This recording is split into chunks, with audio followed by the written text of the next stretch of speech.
More than any other global Disney park, a visit to Walt Disney World benefits from a good plan. Actually, it practically requires it. You'll need to go beyond the basics of booking hotels, tickets, and transportation to get the most value for your time and money at WDW. Using My Disney Experience, Advanced Dining Reservations, and FastPass Plus is a must.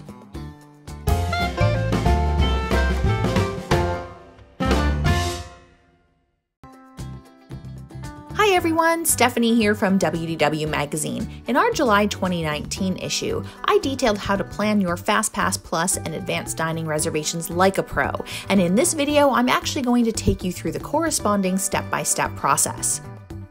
Step 1. Start with a plan. I always start with a good old-fashioned spreadsheet when I'm planning my vacation. I add the dates down the side and the parks across the top. Then I fill in details like operating hours or fireworks times.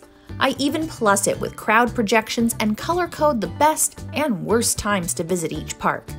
Then I add my potential high-level itinerary to this column. All of this gets done about 6 to 12 months before my trip. Of course, Disney is known to change things, so I check periodically to ensure my info is still up to date. Step 2. The 180-day mark. At 180 days out, you can begin to book your advanced dining reservations, or ADRs. I like to start with a list of the restaurants, days, and times I'm hoping to book, and then I list possible alternate times and even alternate restaurants. That way, if my first choice isn't available when I go to make my reservations at 6 a.m. Eastern, I have a backup plan and don't miss a potential booking window.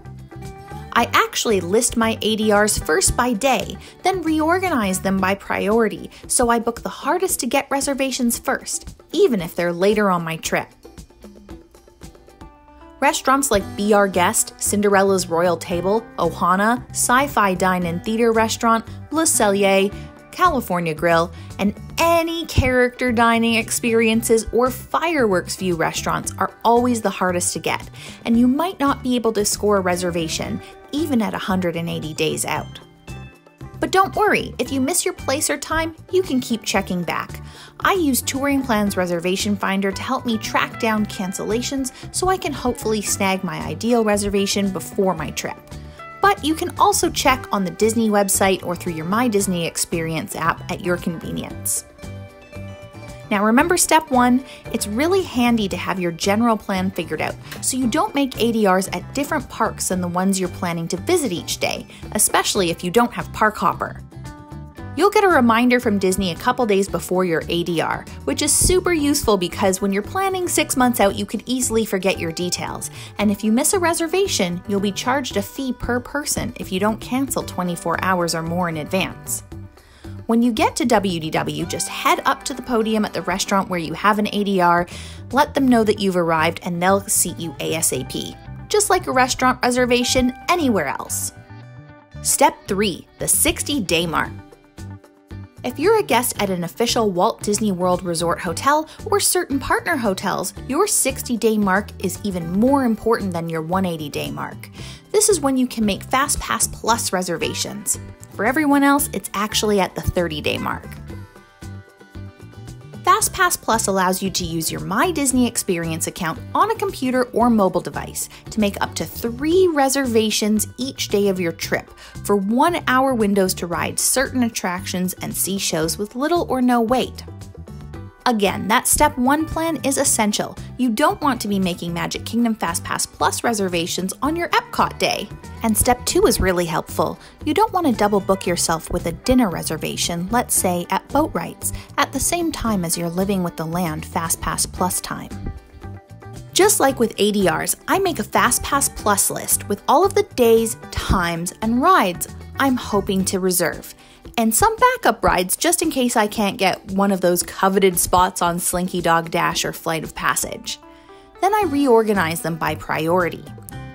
This way, when I'm sitting down at 7 a.m. Eastern on my FastPass Plus day, I can just go down the list marking what rides and times I was able to secure. Again, there are some top priority rides to grab first, even if they are later in your trip. Anything in Star Wars Galaxy's Edge, Toy Story Land, and Pandora are top contenders, as are Seven Dwarfs Mine Train, any of the Magic Kingdom Mountains, Peter Pan's Flight, Frozen Ever After, Soarin', and Test Track. If you don't get what you want, keep checking back for cancellations. Once in a while, a ride will suddenly close before or during your FastPass Plus window. In that case, you'll get a handy email from Disney letting you know what to do in order to use your FastPass on a different attraction or at a different time. That's pretty convenient, especially if you're across the park, so you don't waste time heading over to a closed ride. On your next vacation, follow these steps to plan like a pro. And don't forget to read the companion article to this video in our July 2019 issue of WDW Magazine. Got your own pro tips? Be sure to share them in the comments below.